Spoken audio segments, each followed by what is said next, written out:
Dans l'actualité sportive de ce jour, le Burkina reste à quai pour le CHAN Rwanda 2016. Le sursaut tant souhaité n'a pas eu lieu dans l'antre du stade du 4 août. Les locaux n'ont pas réussi à déjouer les pronostics. Ils se sont contentés d'un nul vierge devant les Nigérians. Les explications des coachs suivies de la version de Yakuba et Modeste Ouedraogo dans ce magazine. Tour du Faso, jour J-3, pendant que les étalons sont dans le sud-ouest pour une meilleure représentativité. Dans les coulisses, on s'active pour un retour gagnant et au premier plan de la grande boucle continentale. Confirmation avec nos invités dans quelques instants. Du spectacle et du plaisir sur les tatamis et les plateaux. Ce week-end, le Vovinam Viet Vodao a désigné ses champions au moment où les mini-jeux du Faso livraient ses verdicts en basket, hand et volley. Nous vous dévoilerons le bilan de ces compétitions. Enfin, nous irons à l'extérieur pour prendre des nouvelles de nos professionnels et de la 10e journée de Première Ligue. Bonsoir à tous. Merci de nous recevoir. 2-0. Ce n'est pas la mer à boire. L'exercice s'est révélé plus facile à dire qu'à faire. Saboteur et les locaux ne seront pas au rendez-vous du 4e CHAN Rwanda 2016. La faute à une équipe ambitieuse du Nigeria. Après avoir défait les étalons 2-0 à domicile, les Sapeurs Eagles ont contraint les nôtres au partage des points. 0 but partout dimanche au stade du 4 août. Un match nul qui oblige les Burkinabés à suivre le CHAN à la maison en spectateur et non en acteur. Le film de la rencontre avec, à l'écriture et au commentaire, Yakuba Ouedraogo, à la caméra, Moussa Ouedraogo.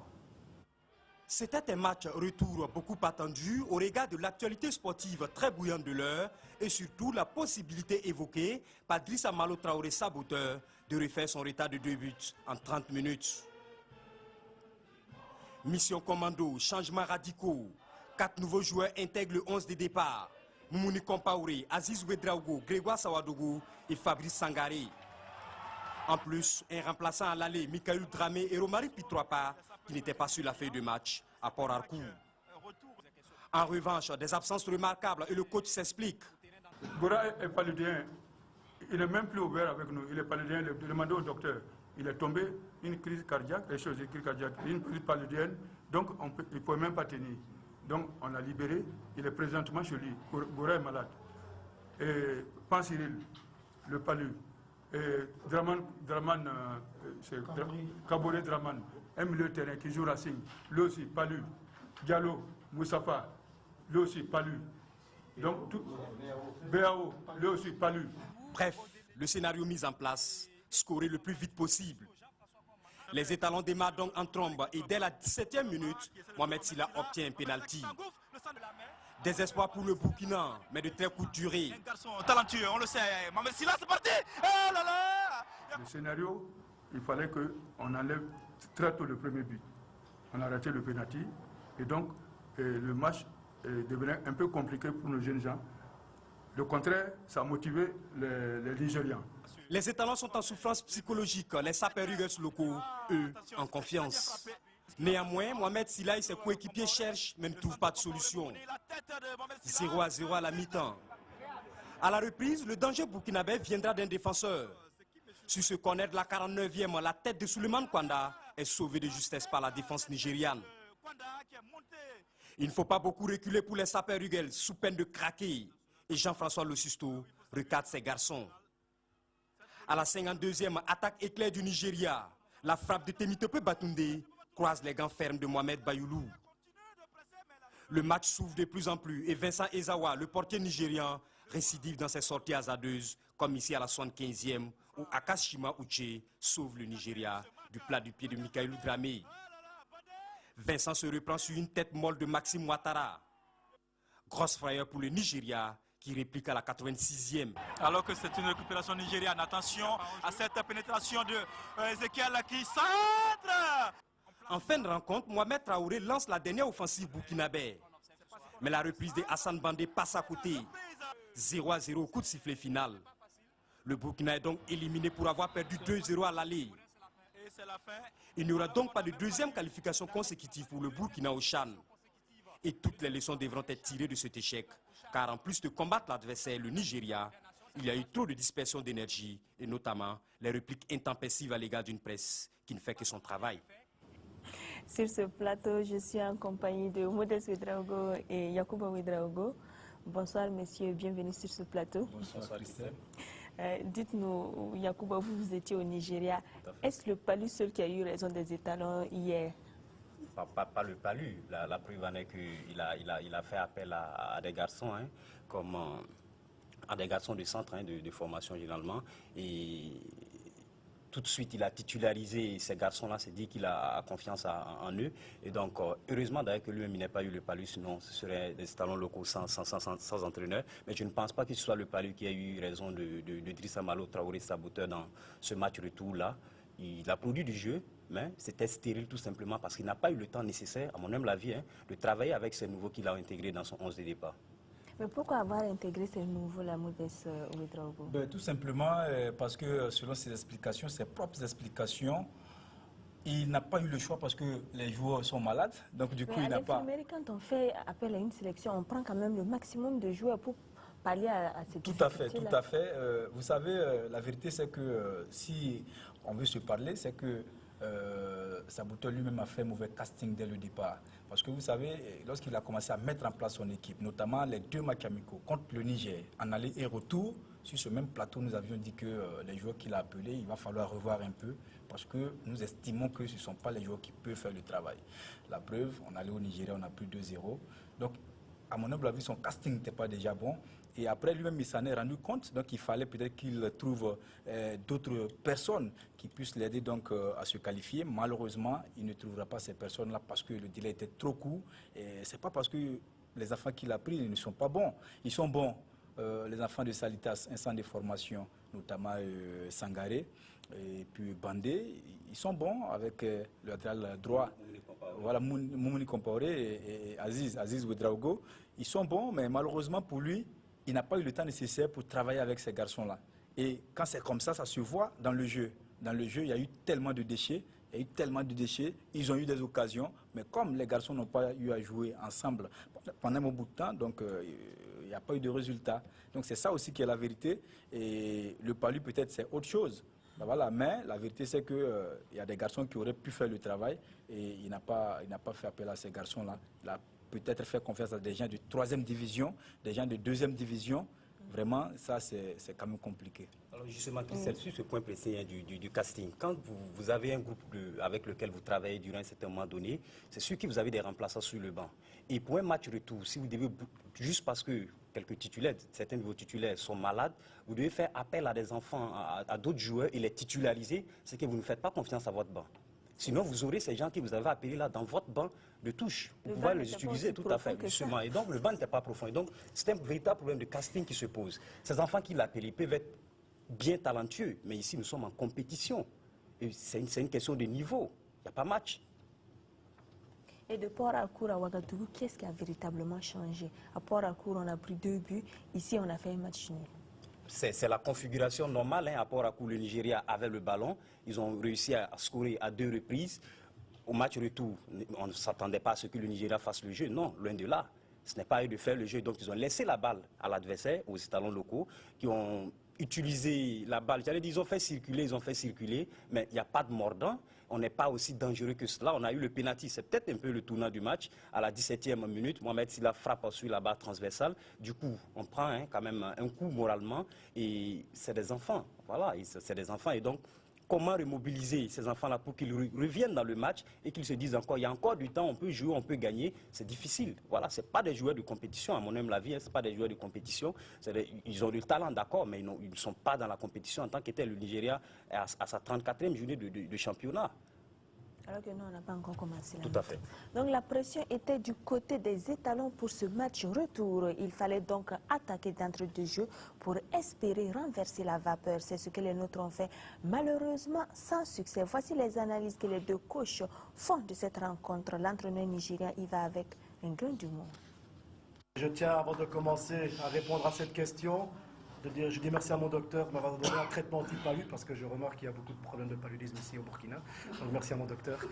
Donc ça c'est un petit mot humour bien sûr. Maintenant, qu'est-ce que je veux dire, nos plans ici, on savait bien qu'on était un peu étonné de la composition de départ de l'adversaire parce que comme je vous avais dit la semaine passée, on a rencontré une équipe très expérimentée en face de nous la semaine passée. On a marqué 2 goals parce que c'était obligatoire chez nous de gagner ce match et de ne pas encaisser. On savait bien qu'en revenant ici, nous allons être poussés devant notre rectangle. Et je vais dire un peu le tournoi du match, c'est un peu le penalty qui a été raté après une dizaine de minutes de jeu, je pense. Et voilà, donc on a commencé à mieux gérer le match. Heureusement, la mi-temps est arrivée à temps pour nous. On a dû remettre un peu l'église au milieu du village et repositionner les joueurs différemment. Et jouer plus facilement aussi. Donc on a vu aussi une fête match où on a eu un peu plus la possession de balle et où on s'est créé quelques occasions. Donc le plan était simple. On savait bien qu'on allait reculer devant notre goal et on devait partir en contre-attaque très rapide. C'est ce qu'on a essayé de faire. Ça a presque marché. Mais je tiens de toute façon à saluer le groupe burkinabé qui nous a affronté ce jeu parce qu'ils ont donné plein de bonne volonté, malgré la surprise du changement. Ma satisfaction, c'est que ce soir, on a vu une équipe nationale burkinabé montrer le vrai visage de notre football national. Contrairement à ce que certains ont dit, que le football burkinabé, le championnat national burkinabé est à un niveau bas. Je pense que ce soir, les gens ont vu le contraire. Parce que les jeunes gens ont montré non seulement un volume de jeu, ils ont montré la technicité, ils ont montré la vivacité, ils ont montré l'endurance. Et je crois que les gens savent que cette équipe du Nigeria renferme 5 titulaires de l'équipe A du Nigeria. Et donc, ce soir, ça s'est passé devant tout le monde. On a vu que le football burkinabé n'est pas inférieur au championnat nigérian. Donc, pour moi, en tout cas, c'est une bonne école et nous allons continuer à travailler. Et je félicite les enfants. On voulait se qualifier. Hein? On n'a pas eu la qualification. Est-ce que si on n'a pas eu la qualification, on doit se suicider? Je n'ai pas de contrat à vous dire ici. Vous n'avez pas la fédération, je n'ai pas à vous dire le contenu de mon contrat, ni la forme de mon contrat. En tout cas, il n'y a pas motif de vouloir se suicider ici. Nous sommes dans le sport, c'est le fair play qui doit prédominer. Dites-nous, Modeste. Est-ce à l'image de Driss Amadou, ça peut-être vous partager des motifs de satisfaction après ce match-là? Non, après ce match, on ne va pas quand même jeter le bébé avec l'eau de bain, mais il va falloir quand même situer un peu, enfin tirer les leçons. Vous savez, l'équipe que Driss Amadou, Traoré Saboteur, a mis en place, c'est une équipe qui a essayé de jouer, mais malheureusement, comme je l'ai déjà dit, il y avait trop d'approximations. Donc, du coup, l'équipe n'arrivait pas vraiment à coordonner, à se retrouver. Sinon, l'équipe s'est créée quelques occasions quand même, quelques occasions qui auraient pu faire basculer le match du côté du Burkina, notamment le pénalty de la 20e minute manqué par Mohamed Silla. Si ce pénalty rentrait, effectivement, le match allait changer. Voilà, ça allait changer. Et puis après, à la deuxième mi-temps, il y a eu quand même cette occasion de Kwanda. Et puis après encore, il y a eu Bandé, voilà, qui est venu. Il y a eu Mikaïlou. Donc il y a eu pas mal d'occasions qui auraient pu apporter, en tout cas, quelque chose dans ce match. Mais en même temps, il faut reconnaître qu'il y a eu quand même beaucoup de tâtonnements. Et puis aujourd'hui, il faut reconnaître que le Nigeria, qui est à sa 34e journée, qui a son sein, six locaux, hein, que l'entraîneur national appelle, qu'il connaît d'ailleurs, il s'agit de Sandé au lycée, il appelle ces garçons-là dans son effectif A avec les Sapper Eagles. Donc ces garçons-là sont aguerris et ce sont des grands garçons, ils savent ce qu'ils font. Par contre, de l'autre côté, on a des garçons comme Baba Zongo, qui est appelé par Gernot Rohr, hein, en équipe A, et puis Ziem Somda récemment qui a été appelé, mais à la dernière nouvelle, Saboteur ne fait pas confiance à ces messieurs-là. Vous voyez la différence? Parce que l'équipe locale est l'antichambre de l'équipe A. Donc du coup, c'est là-bas qu'on doit pouvoir voir déjà les bonnes graines, on doit pouvoir voir qui peut prétendre en tout cas à monter au niveau de l'équipe A. Mais malheureusement, chez nous, ce n'est pas le cas. C'est les enfants de 3e division, les enfants de 2e division qu'on va chercher pour venir jouer un tel match. Là, je suis désolé. Et si Saboteur a raison véritablement, ça veut dire qu'on a beaucoup de questions à se poser. Ça veut dire que le niveau même du championnat national de 1re division du Burkina a des soucis. C'est pourquoi on va chercher des enfants de 2e et de 3e division. J'aurais compris qu'on prenne par exemple les meilleurs buteurs du championnat de D2. Hein? qui sont là, qui n'ont pas été appelés, ça on aurait compris que bon, voilà, Ismaël Karambiri effectivement, voilà Koulibaly qui pouvait apporter un plus et qui n'ont pas été appelés. Vraiment, il y a tellement de choses, mais je dis, en tout cas, l'équipe mise en place ici a montré quand même de meilleurs visages à un certain moment, mais aussi a montré beaucoup de défaillances en certaines périodes. Voilà. Le résultat est là, on va rester à domicile pour le CHAN. Quelles sont les leçons que vous, Yacouba Ouedraogo, vous tirez après avoir suivi ces étalons-là à Port-Harcourt et à Ouagadougou? Et Christelle, permettez-moi juste en quelques secondes de revenir quand même sur les propos d'Idrissa Malo Traoré Saboteur tout à l'heure. Quand il dit par exemple que contrairement à ce que certains pensent que le championnat, le football burkinabé n'est pas inférieur au championnat nigérien, je suis désolé, mais notre championnat est en dessous du championnat national nigérien. Et la preuve est là. Si le Nigeria fait appel à 5 locaux pour intégrer l'équipe A, alors qu'on sait combien le Nigeria regorge de professionnels à l'étranger, c'est qu'ils ont un championnat de niveau relevé. Chez nous, il y a combien de locaux qui ont intégré l'équipe A? C'est Baba Zongo récemment, 3e gardien d'ailleurs, et Aiziem Sonda. Et on va chercher des joueurs qui jouent la D3 et on parle du niveau, un bon niveau du championnat. Moi, je ne sais pas, c'est une contradiction. Ouais, il y a un paradoxe, Et encore, si on va parler statistiques, le Nigeria est 52e mondial, 10e africain. Le Burkina est 76e mondial, 19e africain. Moi, je ne sais pas sur quoi on peut se baser autrement que les statistiques pour dire si oui ou non le championnat nigérien est supérieur ou pas à notre championnat. Maintenant, les leçons que moi je peux tirer de cette double confrontation avec le Nigeria, c'est que véritablement on a tâtonné. Idrissa Malo Traoré a eu le Niger ici en aller-retour pour se préparer, il a été au Maroc se préparer et jusqu'au rendez-vous ultime, le dernier match, le match retour, il bouleverse son effectif. Donc pas de 11 types. C'est du tâtonnement, il faut le reconnaître. C'est du tâtonnement. Il n'a pas de 11 types. Et donc pour moi, si on veut avancer, je pense que... en fait, il s'est inscrit dans une logique de détecter des joueurs pour former déjà une formation d'espoir. On a déjà une équipe d'espoir qui existe. Aller jusqu'à chercher de jeunes garçons pour voilà, justement la médaille d'argent à Brazzaville. S'il pouvait utiliser cette équipe et puis juste la remodeler. Pourquoi il ne l'a pas fait? Justement, c'est la question que tout le monde se pose. Même au Nigeria, on nous a posé la question. Ils avaient peur de voir par exemple un garçon comme Kofi Kwaku Hervé dans les buts. Ils ne l'ont pas vu. Qui a fait un bon match. Qui a fait un très bon tournoi. Voilà, un très bon tournoi à Brazzaville. Ouais. Voilà. Et donc, bon, c'est vrai, il faut qu'il s'assume. Il a utilisé ses enfants, ça n'a pas marché, il a dit, c'est pas pour autant qu'on va se suicider, mais je pense qu'il faut quand même qu'on tire des leçons de ce qui s'est passé, et pour cela, il faut construire sur du solide et espérer des résultats, sinon, si on va tâtonner, on n'ira nulle part. En tout cas, ceux qui ont assisté au match l'auront constaté, il y a eu beaucoup de changements, comme vous l'avez dit. Le 11 de départ a été modifié. Idrissa Malo Traoré Saboteur donne les raisons. Au micro toujours des deux Ouedraogo, Moussa et Yacouba.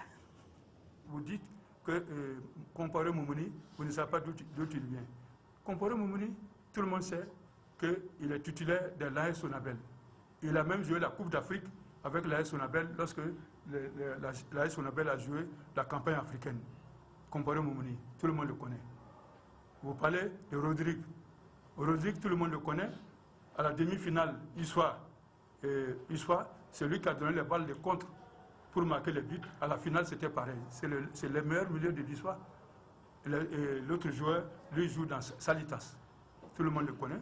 Donc, Gustave, il joue dans Salitas. Salitas, ils ont joué. Le petit en question, d'ailleurs, il s'entraînait avec nous il y a longtemps.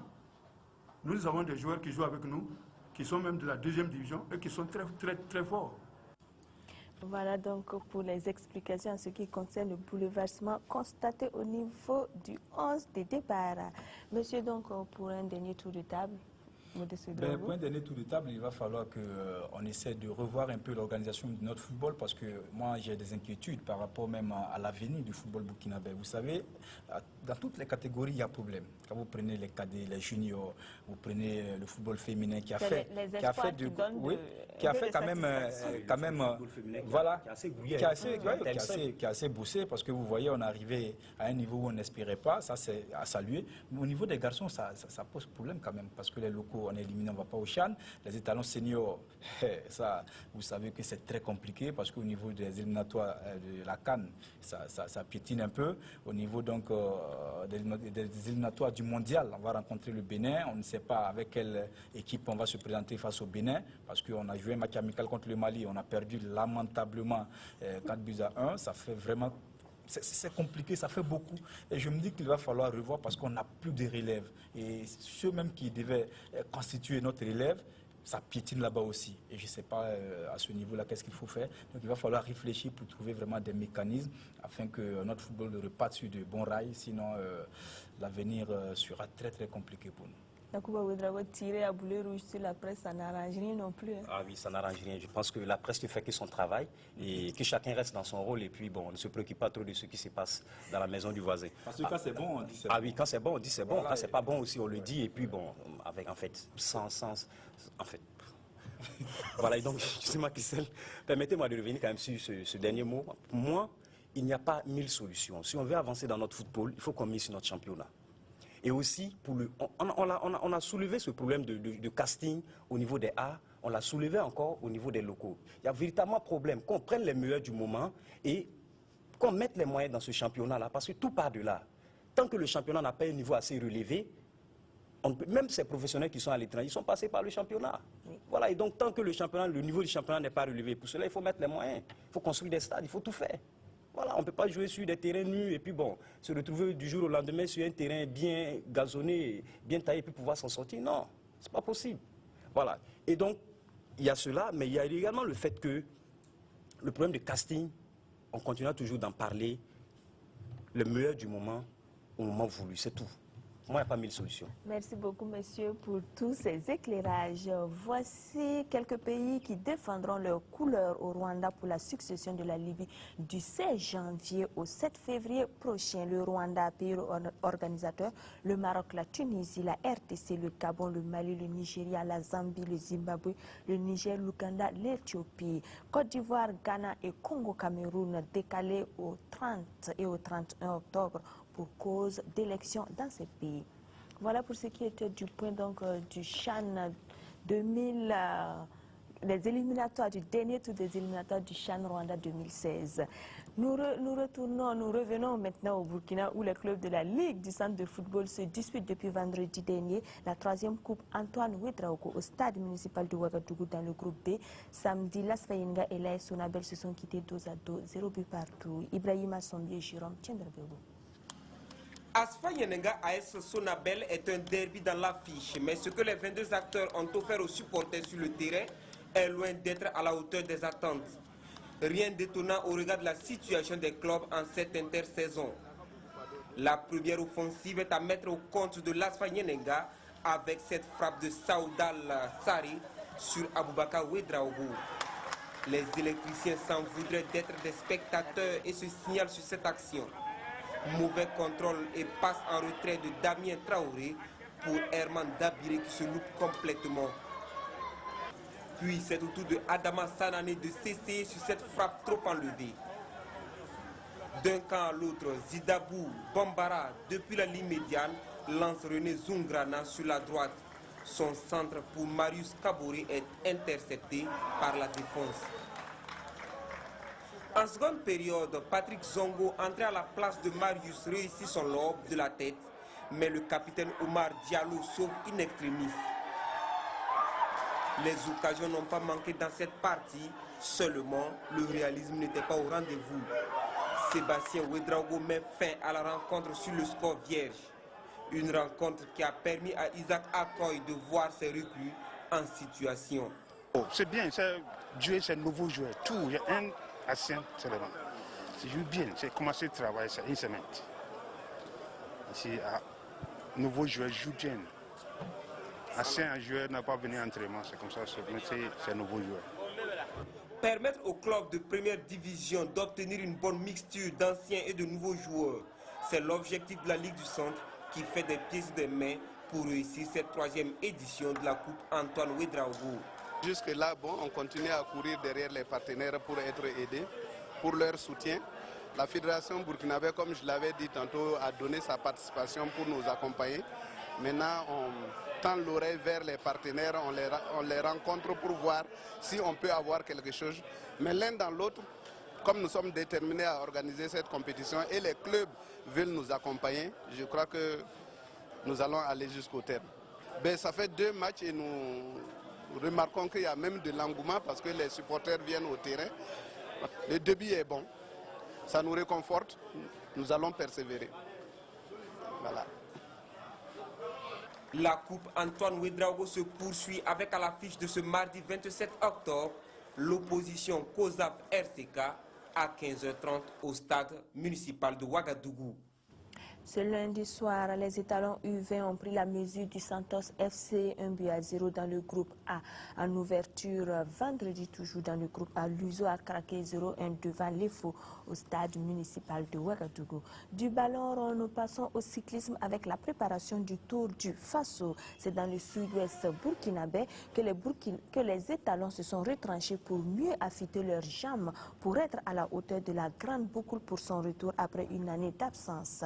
Vendredi, ils se sont essayés sur l'axe Diebougou-Gawa. Le point avec nos envoyés spéciaux Mathias Trabo et Jean-Modeste Ouedraogo. Sud-ouest de Burkina Faso, Diebougou, province de la Bouguiriba, bienvenue dans l'écurie des étalons cyclistes. C'est ici que Martin Sawadogo, le directeur technique national, et ses poulains ont élu domicile depuis plus d'une semaine pour la préparation du 28e Tour cycliste international du Faso. Ce matin, le travail sera basé sur l'endurance. Abdul Wahab Sawadogo, le lion de Boussé, nouvel entraîneur, donne ici les consignes du jour. On a 6 groupes qui vont travailler de 1 minute, intervalle de 1 minute. Les autres vont partir à 1 minute, les autres vont suivre. Maintenant, dès le départ, vous allez partir. Dès le départ, vous allez partir de 20 km d'échauffement. Après les 20 km d'échauffement, on va commencer à rouler. Accélérer maintenant. Et les gros braquets. On va maintenant de 30 km, de 45 à 50 à l'heure. Si vous, moi essaye de faire ça, on essaye de faire le maximum. 45 de 50 jusqu'à 30 km.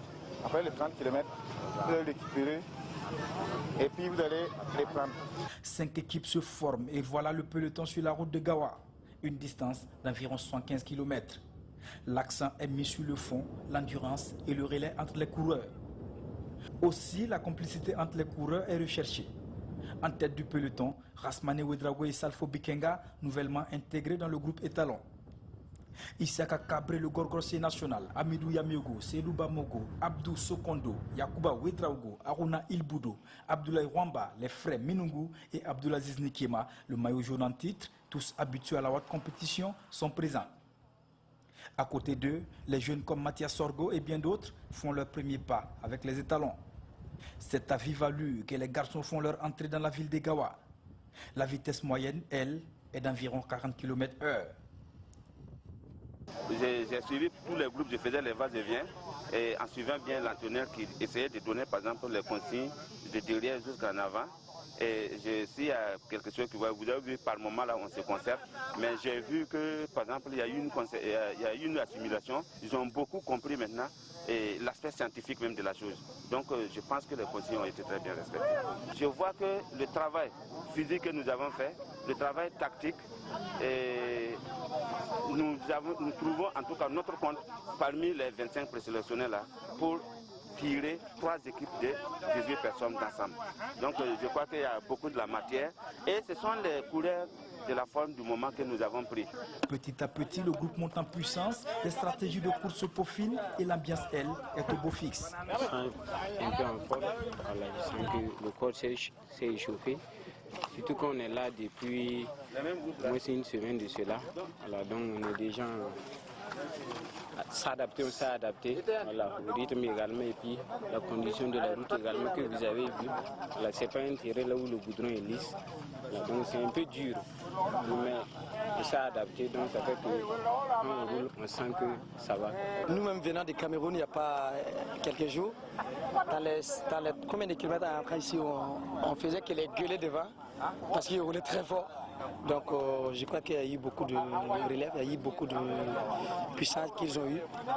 Donc je crois que ça va bien. On est arrivé ici même sans le savoir parce qu'il y a l'ambiance. On rigole, c'est très dur, mais s'il y a l'ambiance, vous voyez que tout ça arrive sans que vous le cherchiez. Donc il y a trop d'ambiance, il y a tout l'esprit d'équipe. Ils sont très soudés, donc je crois que c'est l'essentiel dans le sport. Juste une pause de 10 minutes et les revoilà sur le chemin du retour à Diebougou.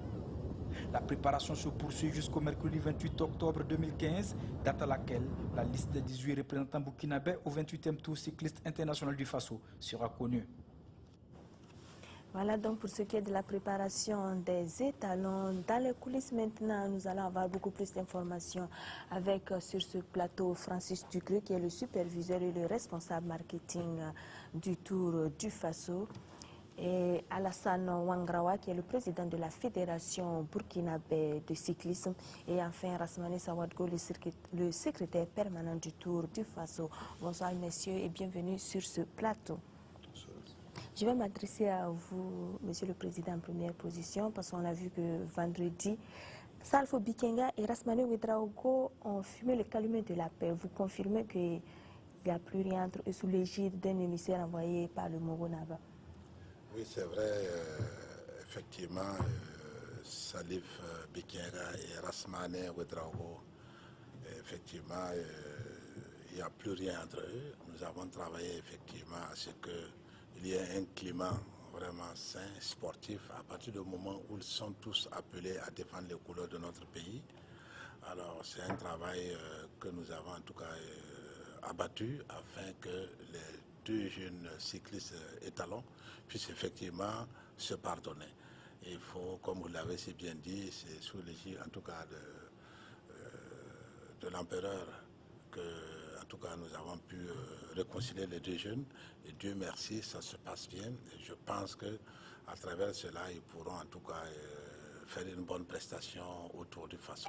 On peut s'attendre à ce qu'ils soient dans la même équipe.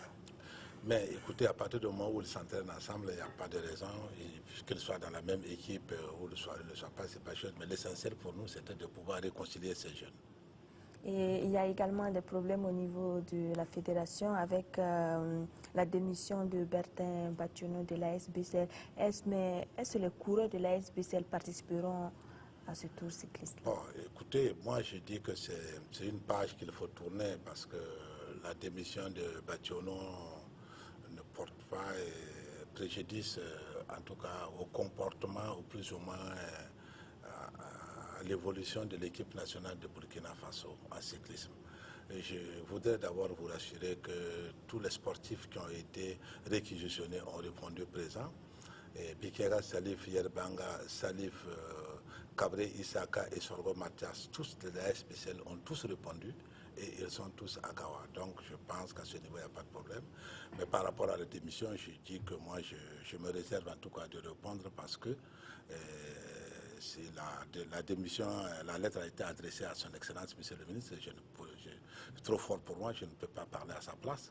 Je pense que quand vous aurez l'opportunité, vous poserez la question à Monsieur le Ministre des Sports et des Loisirs. Voilà pour ce qui était. Nous allons parler à proprement parler du Tour du Faso. Où en sont les préparatifs, Monsieur le Secrétaire permanent? Alors merci. Alors nous pouvons dire que nous sommes toujours sur les préparatifs, mais je crois que je peux dire que ça avance très bien. Et actuellement, est-ce que tous les pays ont confirmé? Combien de pays on aura? Alors, je crois que le président va confirmer mes dires, mais je crois qu'à ce jour, nous sommes à 13 qui sont confirmés. Sur 15 attendus. Sur 15, mais en fait, il y en a qui sont quand même en attente. Je crois qu'il y a 2 pays et le président pourra donc les confirmer, mais nous attendons en tout cas une bonne quinzaine. Monsieur le Président? Oui, c'est vrai que nous avons 16 pays sur la liste. Il y a déjà 13 équipes pour 11 pays confirmés. Il y a le Burkina Faso, la Côte d'Ivoire, le Bénin, le Mali, le Cameroun, le Congo, RDC, le Maroc, l'Algérie, l'Érythrée, la Suisse et l'Allemagne. Nous attendons effectivement la confirmation de la Belgique et du Gabon. Il faut dire que le Tour du Faso, pour des raisons de budget, nous ne prenons pas les titres de transport. Je veux dire, parler des billets d'avion en charge. Donc aujourd'hui, le Gabon et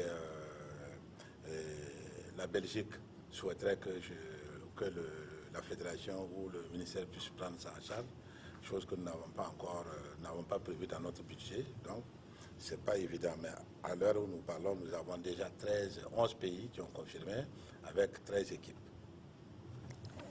Monsieur le secrétaire permanent, le tour cette fois boude la région de l'Est et la région du Centre-Est. Pourquoi? Alors, pourquoi je ne saurais vous répondre parce que, disons que moi j'ai pris service en août. Le calendrier, c'est depuis le mois de mars ou d'avril. Donc, que le parcours est retenu. Alors, nous constatons également que, effectivement, la région de l'Est ne reçoit pas le tour cette année. Mais je crois que ça ne saurait tarder parce qu'avec les tours qui vont arriver, je crois qu'on prendra donc ce volet donc, en compte. Donc, comme je disais, c'est un circuit qui est tracé quand même il y a un bout de temps. Donc, nous sommes arrivés et nous faisons avec. Monsieur Francis Tucre, vous êtes le superviseur et le responsable marketing. Vous avez plus d'explications que le secrétaire permanent?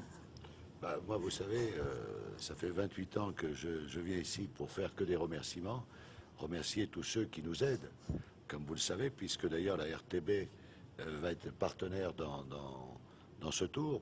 Donc je voudrais d'abord en premier lieu remercier son Excellence, M. Michel Kafando, président du FASO, président de la transition, qui nous a fait l'honneur, je pense qu'il sera au départ, et surtout que le tour soit placé sous son très haut patronage. Remercier également son Excellence, Monsieur le Premier ministre, nous savons que tous les... On va les remercier ils sont là. En général. Oui, mais je voudrais en particulier remercier Monsieur le ministre des Sports et des Loisirs, Monsieur David Cabret, qui s'est investi au niveau des parrains du Tour. Alors, comme vous le savez, le maillot jaune sera bien sûr pris par la Société nationale qui est la Loterie nationale, la Lonabé. Nous avons également le Castel qui aura les points chauds. Nous avons Total qui a le maillot vert qui est ici, le port autonome de Lomé, la Sogea Satom, la Sonabi, la CDS. Dites-nous, on sait également que le Tour du Faso, c'est une fête assez populaire et festive. Est-ce que pour cette année, pour son retour, le spectacle sera au rendez-vous? Alors, je vais vous dire, comme l'a dit justement le Président, nous avons un petit peu des restrictions budgétaires, mais les tournées sont incontournables. C'est vrai que les soirées musicales, ASO avait voulu les retirer, on les a gardées, et puis ça va de pair, c'est la culture. Donc nous aurons quelques très bons artistes. Nous allons avoir Tinès, et puis j'ai eu cet après-midi Amity Meria, qui pour moi reste ma meilleure chanteuse, qui viendra faire quelques prestations avec d'autres artistes locaux. Donc nous aurons quand même une pléiade d'artistes avec des jeux qui vont se faire, puisque avant que les artistes passent, vous savez nous faisons la promotion des sociétés, les gens viennent chercher un gadget, un t-shirt, une casquette, c'est ce qui fait la fête, même tout au long du parcours dans les villages, puisque le Tour du Faso est le seul sport, pas le Tour du Faso, le cyclisme, le Tour du Faso est le seul sport qui va vers les gens et qui est gratuit et qu'on ne paye pas, qui va vers les gens. Il n'y a pas d'autre sport. Donc à partir de là, je crois que le Tour, vous savez qu'il va y avoir beaucoup de la presse internationale qui va être là, avec les RTB, il va y avoir TV5 Monde, il y a Canal qui retransmet également, ils vont venir avec Talent d'Afrique, c'est important. Donc tout ça, c'est du beau monde, donc ça va être la grande fête, et je crois que cette année, ça doit marquer le Tour, parce que ça sera dans l'histoire. C'est le Tour du Faso, édition de la transition. Et nous devons, et ce qu'a souhaité Monsieur le ministre, bien sûr, c'est que ce Tour soit quelque chose de grandiose. Nous allons le faire avec des moyens restreints, mais je crois qu'avec la commission, je dirais, communication, médias, avec Jérémy Mignon qui est là, qui s'occupe de tous les médias, parce qu'il n'y a pas d'événement sans médias, et vous savez que le Tour, c'est vous qui l'avez fait. Donc avec l'ensemble, le président qui est là avec le SP, donc avec tous les collaborateurs, parce que le Tour, ce n'est pas une personne.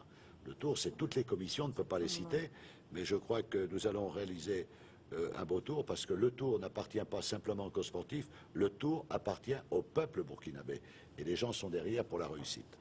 Monsieur Sawadougou, pourquoi avoir nommé ce Tour le Tour de la transition? Pas Tour de la transition. Non.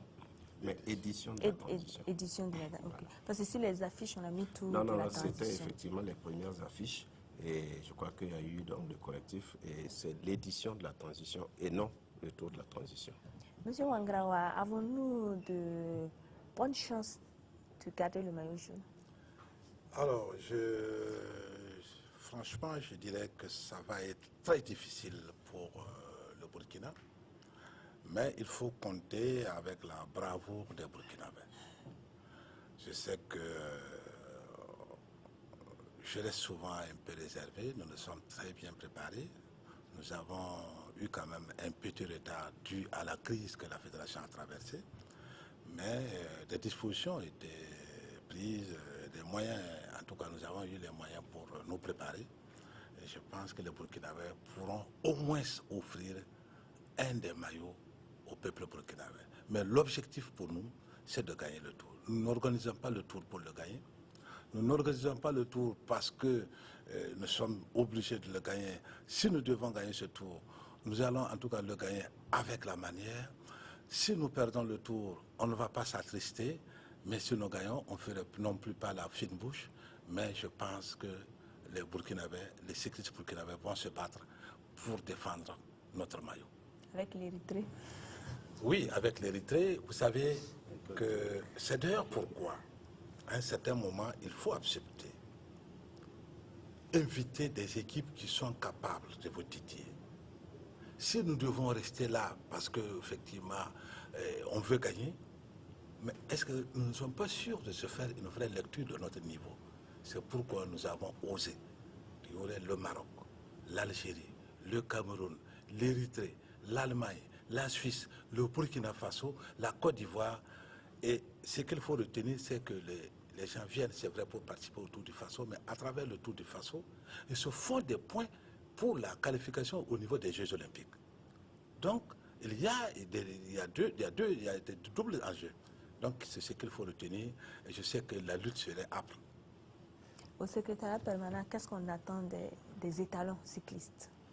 Alors, donc, comme le président le disait, effectivement, nous attendons le maillot jaune. Ça, mais, comme je l'ai toujours dit, si nous n'avons pas le maillot jaune, il faudra aussi que le peuple, que nous sentons que nous avons des étalons qui se battent, des étalons qui ont envie de gagner et qui mouillent le maillot, comme vous aimez le dire. Et donc, moi, je crois que c'est vraiment de la compétition et il ne faut pas négliger, bien sûr, ceux qui arrivent, même si nous sommes bons. C'est d'ailleurs ça. Il faut se mesurer toujours aux autres et il faut chercher à aller plus loin, plus haut. Et c'est ça, surtout, que nous attendons. Alors, qui se battent et qui nous donnent au moins un maillot, même si ce n'est pas le jaune, au moins un maillot, ben, nous serons fiers. Monsieur Ducreux, ce serait toujours la communion parfaite entre la population et les partenaires du spectacle et des gadgets? Oui, tout à fait. Je voudrais revenir un petit peu sur la question de la valeur des coureurs. Je vous signale que le Burkina, sur le continent africain, sont dans les 8 meilleures équipes africaines. Ça, c'est clair. Maintenant, il faut faire de la compétition, ce qui n'a pas été le cas ces derniers temps. On fait très peu de compétition, donc on va les voir. Mais je pense, comme l'a dit le SP et le président, ils vont porter très haut le drapeau, ils veulent se battre, ils sont chez eux. Alors, pour en venir à votre question, les animations, ça va être quelque chose de très important. Je veux pas. Alors, il y a des sociétés comme Canal, la Sonabi, la CNSS, l'UNICEF d'ailleurs, qui va venir, pas pour faire de la publicité, mais tout simplement pour sensibiliser les gens sur le mariage des enfants. Donc, vous voyez, il y a une multitude de sociétés qui sont présentes.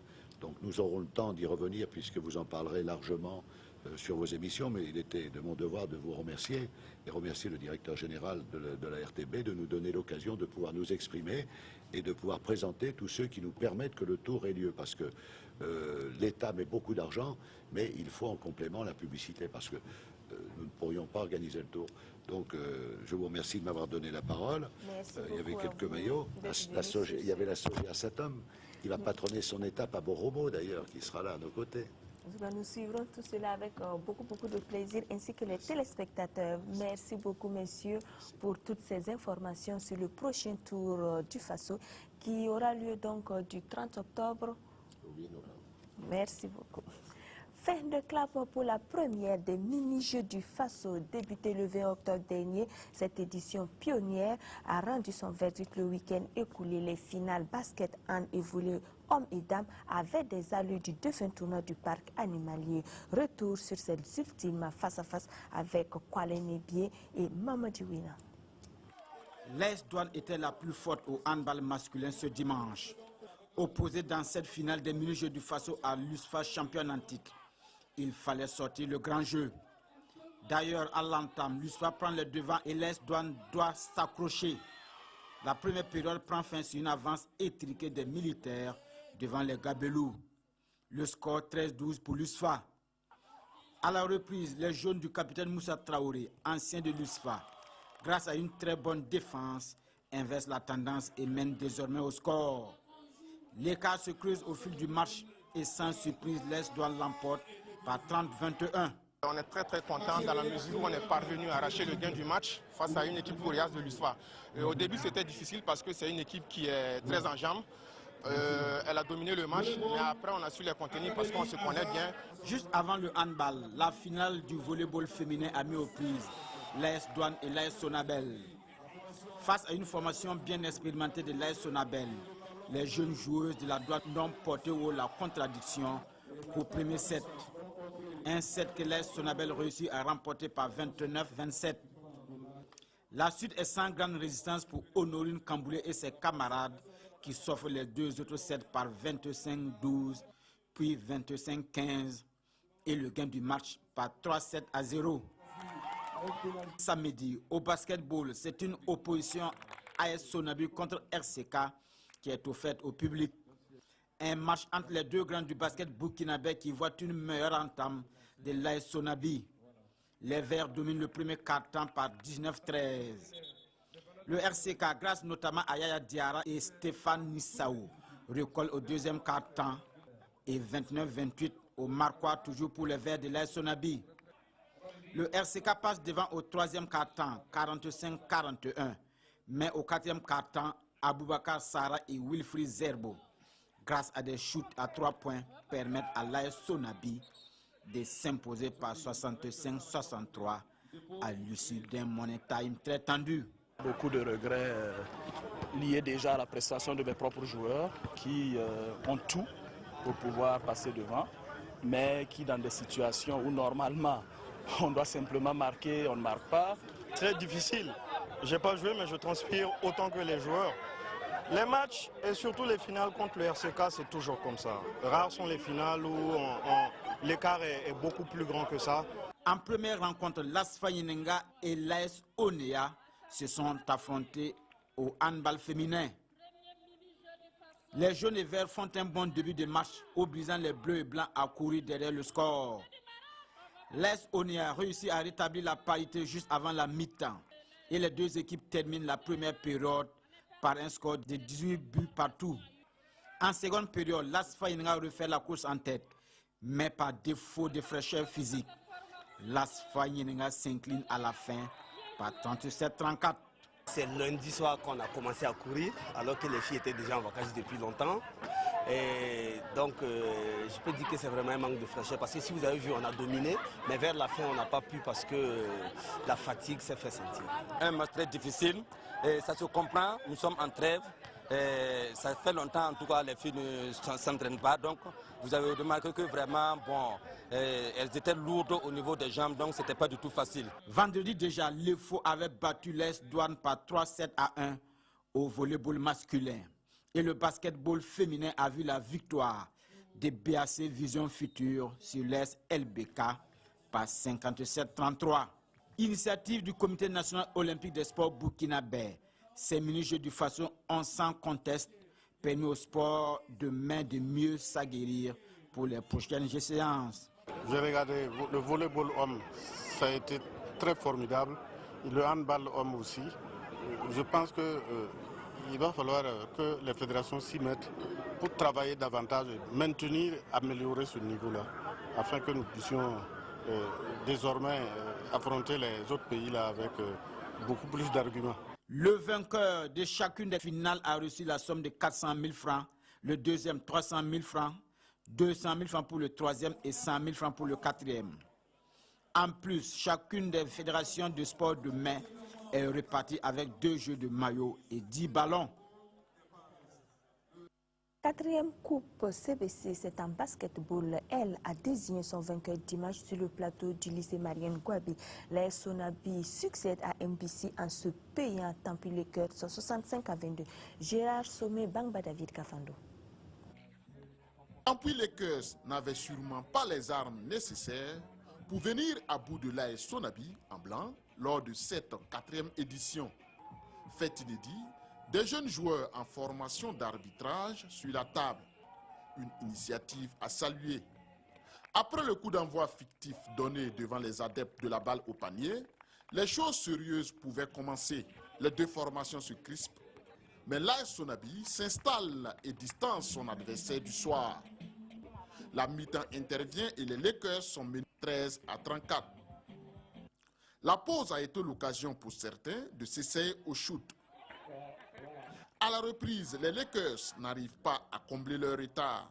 Emmenés par un Moussa Kwanda intraitable, l'AS Sonabi s'impose 65-22 et succède à MBC. On a compris qu'on était avec des adversaires qui avaient à peu près le même niveau que nous, mais on a su qu'il fallait travailler plus et puis bon, améliorer nos différentes phases de jeu pour que bon, aujourd'hui qu'on puisse quand même prendre la coupe. Je crois que ce qui a pesé sur nous, c'est d'abord la rentrée scolaire. Vous savez que le basket également, c'est déscolarisé. Beaucoup sont déjà partis pour les études, donc on n'a pas le choix. On est obligé de faire avec. C'est l'AS Sonabi qui a gagné. Une édition qui a donné de la satisfaction aux organisateurs. Sincèrement, je suis un président très comblé. C'est une joie immense qui m'anime. Vous avez vu, le match était correct. Vous avez vu ce que les enfants ont démontré sur le terrain. Et ce que vous avez vu, tous les deux équipes, ce qu'ils ont montré. Il faut donner beaucoup de la compétition à ces enfants. Là, quand ils vont arriver en senior, ils sont déjà prêts. Il faut les encourager. Il faut beaucoup de compétition pour ces jeunes, pour qu'ils soient encore meilleurs. Parce que ce sont des défis. Et je crois qu'il faut encourager ces jeunes. MBC 3e, s'adjuge un ballon et un bon d'achat. Tampi Lakers se console avec 40 000 francs CFA, un ballon et un bon d'achat. L'AS Sonabi est sacré avec un ballon, un bon d'achat, 50 000 francs CFA et le trophée du vainqueur. Les champions nationaux Voshin 2014-2015 sont connus depuis le week-end passé. Les prétendants aux différents titres se sont mesurés en technique de base et en combat à l'INGF. Les temps forts de ces championnats du Vovina Viet-Vodao avec Dabakini.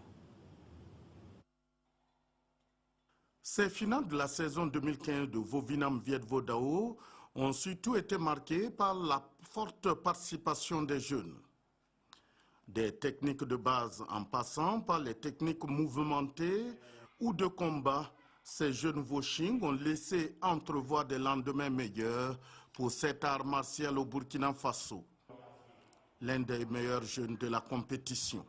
J'ai été bien. J'ai donné le meilleur de moi. Je suis très content de faire le Vovinam.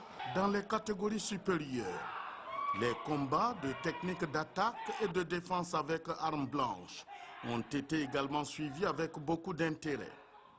Faziatou Nikiema, Odou Baro, Seydou Tafsoba, Blaise Moyenga ont pris des prix officiels reçus chacun une tablette d'une valeur de 100 000 francs CFA des mains du parrain qui se dit d'ailleurs très satisfait. Très satisfait, et surtout que quand j'ai vu les jeunes, les plus jeunes, et là on peut être assuré que la relève est garantie. Et vraiment c'est très encourageant et comme je dis, je félicite déjà la fédération pour avoir tenu en tout cas ce championnat qui permet justement aux jeunes justement de pouvoir rivaliser, mais surtout les plus petits, j'ai vu des enfants de 4-5 ans, vraiment c'était très encourageant. Ce qui m'a mené, c'est surtout que la société Bissagol, c'est une société citoyenne qui œuvre dans 3 grands axes. Il y a l'éducation, le développement économique et la santé. Et qui parle de santé, parle de sport. Ces finales 2015 ont été l'occasion pour la fédération de remettre des ceintures de grade. La noire à 4 combattants, la 4e dame à maître Alfred Konombo, une décision du Conseil mondial des maîtres et la ceinture rouge 5e dan à Maître Moussa Nassouri, directeur technique national, visiblement satisfait du niveau de la compétition. Je suis très satisfait du résultat et du niveau parce que ça s'améliore d'année en année. C'est notre avant-dernière année de mandat et les objectifs fixés par le président et par la fédération, je pense qu'on est au moins à 90%, on est en train d'exceller. Une autre satisfaction, celle du responsable de la structure. Très heureux, très comblé, surtout avec l'accompagnement de Bissa Golf. Nous avons fait des prix exceptionnels. Nous avons rehaussé le niveau du championnat. Nous souhaitons que ça se termine très bien et puissions avoir une sélection excellente pour les campagnes à venir. Il n'y a qu'une seule province qui n'a pas pu faire le déplacement parce que les élèves sont déjà en classe. Vous avez vu, le retard, c'est dû à l'évolution de la situation nationale. Nous, généralement, c'est de juillet en septembre qu'on fait les finales nationales. Mission accomplie, en tout cas pour la fédération burkinabé de Vovinam Viet-Vodao. Les regards sont maintenant tournés vers les futurs grands rendez-vous. Une journée de plaidoyer aux accents sportifs pour des élections apaisées. C'est l'initiative de l'Alliance pour la santé par les activités physiques et des sports, 2 APS jeudi dernier. Outre un cross populaire et un triathlon, les participants ont assisté à une remise de matériel. Kalfa Ouattara. Des élections apaisées, c'est le souhait de l'Alliance pour la santé par les activités physiques et le sport, des APS. En organisant une journée sportive pour la promotion de la paix, l'association invite les différentes couches de la société à œuvrer pour une campagne apaisée au Burkina Faso et des élections sans violence. Nous souhaitons en tout cas que toutes les franges de la population de la société burkinabé puissent répondre à l'appel de ces associations-là et de ces structures pour que nous ayons véritablement des élections apaisées pour la paix et la démocratie, la liberté au Burkina Faso. L'objectif ultime, c'est les élections apaisées. Et nous souhaitons vraiment des élections qui vont se dérouler avec zéro violence. Sur cette même place, nous avons célébré, nous avons rendu hommage aux martyrs du coup d'État du 7 septembre. Nous souhaitons que ce soit les toutes dernières victimes qui tombent au nom de la paix, au nom de la démocratie. Au menu de cette activité, un cross populaire et un triathlon de paix. Je cours pour des élections apaisées. C'est le sentiment des participants à la journée. Des participants issus des corps militaires et paramilitaires et des organisations de la société civile. En arpentant certaines artères de la capitale, les participants au cross invitent les Burkinabés à œuvrer pour une paix durable. Le triathlon, lui, a consisté à une marche sur près d'1 kilomètre, ensuite une course à pied sur la même distance. Les 100 premiers hommes à l'arrivée gagnent chacun un vélo qui a servi pour la course cycliste, tandis que ce sont les 30 premières qui en ont bénéficié. À l'issue de la course cycliste, les 3 premiers chez les hommes et chez les femmes ont été récompensés. Sentiment de joie. Je ne m'attendais pas à ça, mais quand même, je suis arrivé premier. C'est la joie seulement. Oui, bien sûr, c'est une course pour la paix pour le Burkina Faso. C'est toute la paix et longévité pour le Burkina Faso. Que ce qui est arrivé n'arrive plus jamais au Burkina Faso. Oh, surtout, tous les partis politiques n'ont qu'à se soumettre à ce qui sera décidé. C'est tout. Le sport, est un élément utile. Donc, pour travailler la cohésion, la paix, vous avez vu, c'est l'exemple que des APS a donné. C'était une bonne mobilisation, c'est véritablement un sentiment de satisfaction. Et vraiment, je salue la mobilisation de toutes les couches de la société. Outre le sport, la journée a permis à l'Alliance pour la santé par les activités physiques et le sport de remettre du matériel de loisirs aux 12 arrondissements de la ville de Ouagadougou. Les groupements associatifs des femmes ont également reçu des vélos. En tout cas, beaucoup de satisfaction pour tout le monde ainsi que pour le ministre David Cabré que nous avons rebaptisé Kaboré. À Essakan, on a aussi communié autour de la paix, mais en football. Sabangré a ravi le 6e trophée sous le nez et la barbe de Essakan SA 2-1. C'était le lundi 19 octobre dernier. Alexis Ouedraogo essayé du zone de la RTB de Sahel. La finale du tournoi de la paix a opposé Esakan SA en blanc à Sabangré sur le terrain d'Esakan Site. Dès les premières minutes du jeu, les blancs se signalent sur cette action mal exploitée. Esakan accentue la pression sur Sabangré et ouvre le score à la 17e minute. Sabangré réagit mais le score reste toujours le même jusqu'à la fin de la première période. À la reprise, sous la houlette de son capitaine, Sabangré prend le jeu à son compte. Sur ce corner, elle établit la parité à la 5e minute du jeu. Des occasions de but se présentent de part et d'autre sans succès. Alors que les deux équipes s'acheminaient vers les tirs au but, à 3 minutes de la fin du match, l'arbitre accorde un pénalty sur cette faute du défenseur d'Esakan. Les Blancs voient leurs espoirs s'envoler. Score final, Sabangré 2, Esakan 1. Un match qui s'est déroulé dans une parfaite ambiance avec plein de fair play. Objectif donc atteint pour le promoteur. Quand tu es dans un village, tu représentes toute une jeunesse, tu dois faire beaucoup d'activités pour les jeunes.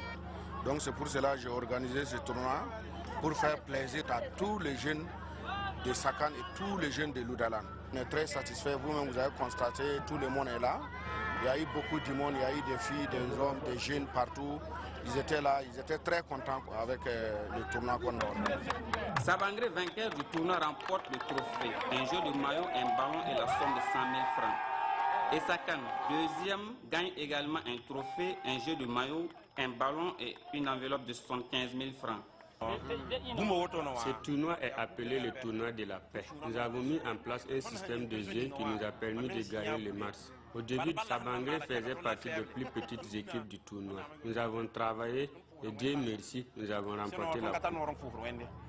Là-dessus, avec la compétition, il y avait de grandes équipes et on est arrivé jusqu'à ce niveau. Je pense qu'on est très fiers quand même, on est content d'arriver là.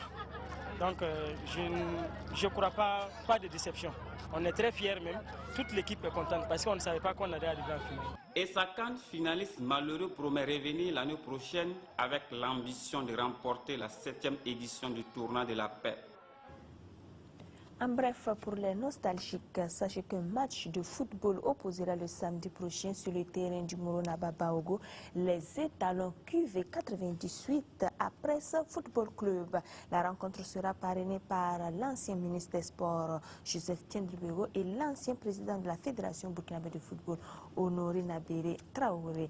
Bonsoir Modeste, rebonsoir. Bonsoir Christelle Paré. Dites-nous, est-ce que du côté de nos internationaux, nous avons de bonnes nouvelles pour ce week-end?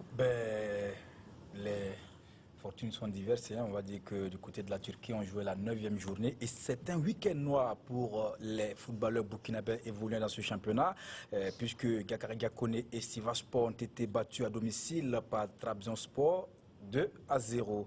Le milieu de terrain burkinabé titulaire a joué 82 10 minutes. Et puis 4-0, c'est le score qui a sanctionné la rencontre entre Istanbul Bébi et Kouniaspor du Burkinabé Abdul Razak Traoré. Razak titulaire a joué pendant 64 minutes. Merci Nilman Yourdou de Prius Nakoulma, auteur d'un doublé la semaine dernière, il faut le dire. Il est tombé face à Gaziantepspor 1-0. L'attaquant des étalons Nakoulma a joué 88 minutes. Donc vous comprenez pourquoi je parle de week-end noir. Krasnodar, ça c'est en Russie, de Charles Caboret, titulaire, a battu le Robin Karzan 2-1. Et puis le capitaine des étalons a joué pendant 90 minutes. Et puis Danemark ont joué la 13e journée. Adama Guira et son Ledjik battu à domicile par Copenhague 2-1. Guira titulaire a joué pendant 90 minutes. Et puis en Afrique du Sud, on jouait la 8e journée en milieu de semaine. Et là, on va dire que Free Stars de Daouda Diakité, le portier, et Robert Sankara, le défenseur central, ont battu donc Polo Kwane City sur le score de 2-0. Les deux Burkinabés étaient donc titulaires comme d'habitude et ont joué 90 minutes. L'attaquant des étalons Aristide Bansé, dans le même championnat, c'est-à-dire en Afrique du Sud, a inscrit son 2e but en milieu de semaine. À la 74e minute, en tout cas Bansé a joué 3 matchs et il a déjà 2 buts.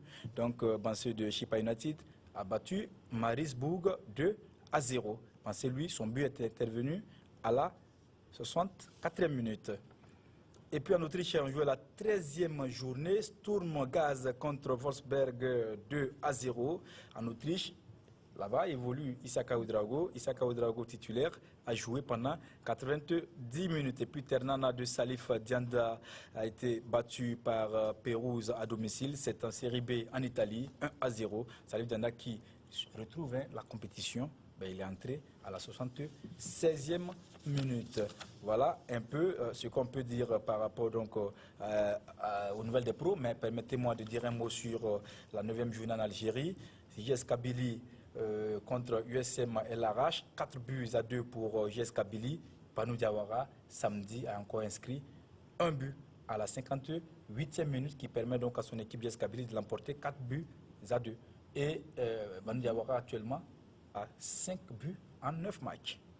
En tout cas, c'est des statistiques qui parlent pour lui. Merci beaucoup, Modeste Ouedraogo, pour toutes ces nouvelles. Nous restons à l'étranger ou en Angleterre. La 10e journée proposait des affiches de rêve sur le papier. À l'arrivée, que de déceptions, surtout pour le derby mancunien. Man United et Man City se sont neutralisés 0 but partout. Arsenal en profite grâce à sa victoire sur Everton 2-1 dans le derby londonien. Chelsea a une fois de plus chuté, cette fois devant West Ham 1-2. La Première Ligue en images.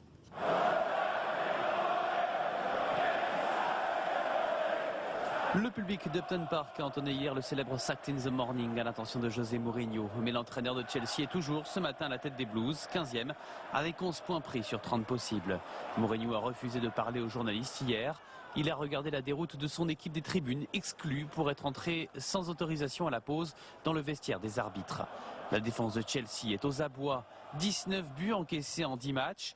L'égalisation de Gary Cahill tenait du miracle alors que Chelsea jouait à 10 en deuxième mi-temps après l'exclusion de Matic. Mais si Chelsea a perdu, c'est aussi parce que West Ham est irrésistible. Les Hammers 3e après avoir déjà battu City, Arsenal, Liverpool. Grâce à Andy Carroll, mais grâce aussi au nouvel entraîneur Slaven Bilic et sa discipline de fer. Travailler plus pour gagner plus, voilà un secret de Slaven Bilic que José Mourinho ferait bien d'adopter tant qu'il est encore temps. Buteur contre le Bayern en Ligue des Champions, Olivier Giroud était de retour à la pointe de l'attaque d'Arsenal pour affronter Everton. Choix judicieux de la part d'Arsène Wenger. Özil vers Giroud, oui, il a touché Olivier Giroud. Merveille de passe de Mesut Özil et la maîtrise parfaite dans le domaine aérien d'Olivier Giroud. 2 minutes plus tard, Laurent Koscielny marque le deuxième but des Gunners sur un coup franc de Cazorla. Everton réduit la marque par Barkley juste avant la mi-temps. 2-1, score à la pause et score final pour des Gunners qui terminent donc cette semaine relancés en Ligue des Champions et leader de Première Ligue. 2-1, le score aussi pour Swansea sur la pelouse d'Aston Villa. Pourtant, dans la famille Ayew, c'est le plus jeune qui brille le premier. Jordan ouvre la marque pour les Villains. Gylfi Sigurdsson égalise d'un superbe coup franc, mais c'est l'aîné des Ayew qui a le dernier mot à la 87e minute. Voilà, c'est tout pour ce magazine des sports. Merci de votre attention et votre fidélité. Excellent type de programme sur notre chaîne nationale.